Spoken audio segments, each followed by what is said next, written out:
In this video, we're going to discuss and review the Creature from the Black Lagoon figure from Mego.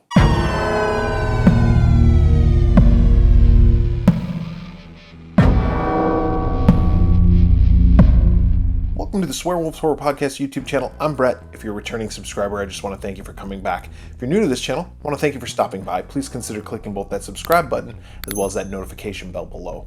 We upload videos on a semi-regular basis in which we review anything and everything horror, from action figures and toys to soundtracks, various collectibles, video games, you name it. And today we're talking about this Creature from the Black Lagoon figure from Mego. Now I gotta be honest with you, when I was a kid, actually not even when I was a kid, up until I was an adult, up until a few years ago, the Creature, Gillman, Creature from the Black Lagoon, scared me.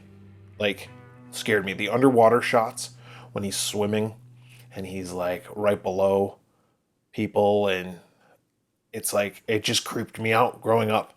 And I grew up in Wisconsin, grew up going to different lakes and swimming in different lakes and just thinking, like, is there a creature from the Black Lagoon swimming in the lake below me? Because you can't see. They're not blue. Lakes are dirty, really. Like, you can't really see straight down like you can in certain oceans and everything. So you can't see what's beneath you. Who knows? Could be a fish, could be some seaweed. It could be the Creature from the Black Lagoon. Awesome, iconic Universal monster. Came out, later in the Universal line, much later than Frankenstein and Dracula and everything, but still just an awesome figure, awesome movie with the 3D and everything. And this figure looks like it's going to be awesome. It'll be a great collection, addition to the collection at the very least. So let's talk about the packaging here. We just got this, blister card packaging. It says Creature from the Black Lagoon. There's a drawing of the creature right there, and then of course the figure right there. Behind it, it does say Universal Monsters, so there are other Universal Monsters. In fact, I do have some of the other ones. I just haven't opened them. I don't know if I'm going to open all of those, but I am going to open this one. On the back, it says Creature from the Black Lagoon, official limited edition action figure with original detail and quality. 8-inch action figure, 14 points of articulation. Then it gives a little write-up here about Mego Corporation and everything, but don't need to read all that.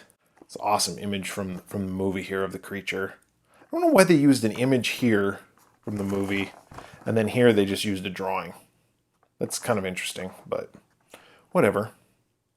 Anyway, why don't we go ahead and open this up and give it a review?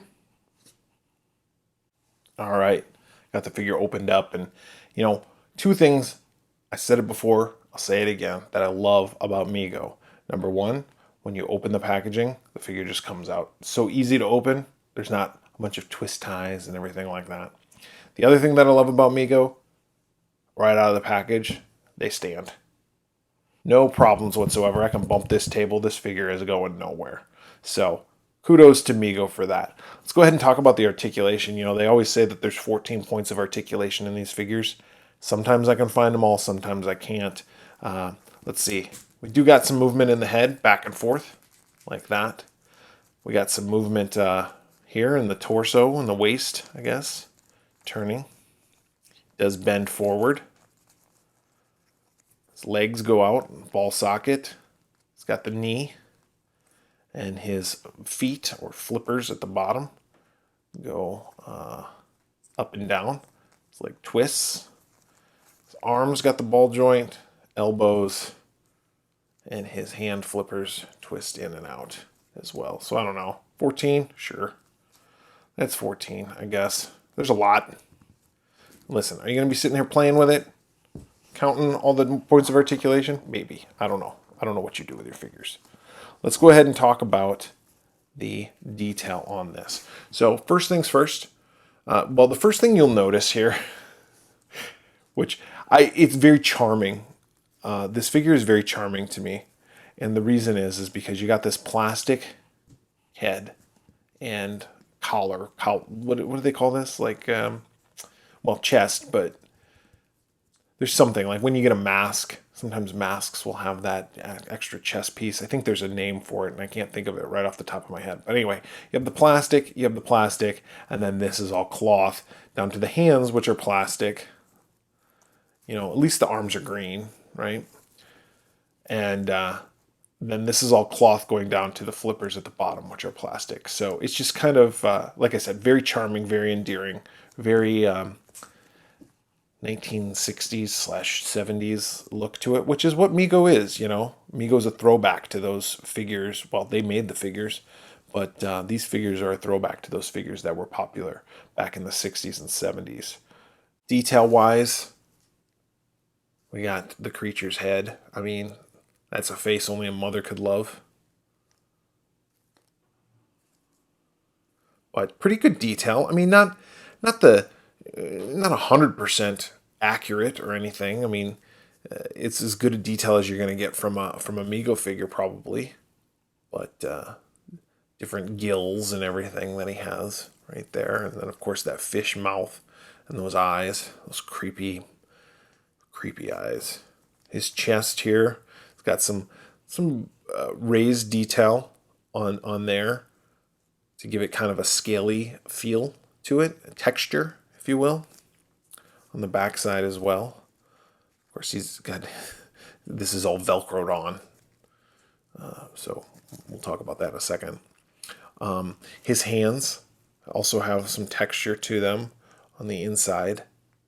There's some scaly texture, and then on the outside you have that, as well as the feet down at the bottom. And then at the very bottom, they're just smooth. No peg holes in these, but they don't need them, because I already said they stand pretty easy. The jumpsuit, just printed on the fabric, is what appears to be this texture. And then on the back side, we have the various different fins, like in the arm and in the back here, you got a fin, but this is Velcroed. It's part of the Velcro to the for the jumpsuit. So theoretically, you could take this off and just have a green figure. You have more fins going down the back. I always try to get this jumpsuit like lined up, but it never wants to line up here. And then you have more fins in the back right there. So all in all, I mean, like I said, this is a charming figure. It is. I love it. I think it's awesome. Like, there's nothing bad about this figure. It's kind of cheesy, but not. Part of me says, oh, why'd they do a jumpsuit? But part of me goes, I'm glad they did a jumpsuit, because if they wouldn't have done a jumpsuit on him, I like this cloth printed fabric thing, like it wouldn't have been as good, in my opinion. I would love to get like an ultimate from NECA of the Gillman, and hopefully we will. They are coming out with an ultimate line. NECA's coming out with an ultimate line of the Universal monsters, so hopefully Creature from the Black Lagoon is part of that. But for right now, for what we have, and the fact that I love these Mego toys now, this figure is just awesome. I gotta give it 5 out of 5 Pamela Voorhees heads. I mean, what do you think? Wouldn't you give this 5 out of 5 Pamela Voorhees heads? Why don't you comment down below and tell me? Also, if you like this video, please click the like button below. If you haven't yet subscribed and you feel so inclined, click both that subscribe button as well as that notification bell. We are the Swearwolves Horror Podcast, and we do a weekly show in which we review horror movies. So please check us out by searching for the Swearwolves wherever you listen to your favorite podcasts. Or you can also visit our website at theswearwolves.com. So, for the Swearwolves, I'm Brett.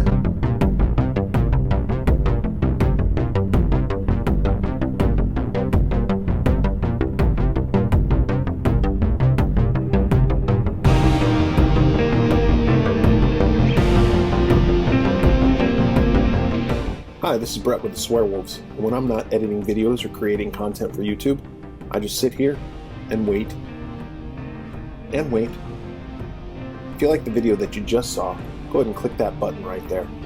And if you haven't yet subscribed, go ahead and click that other button right there.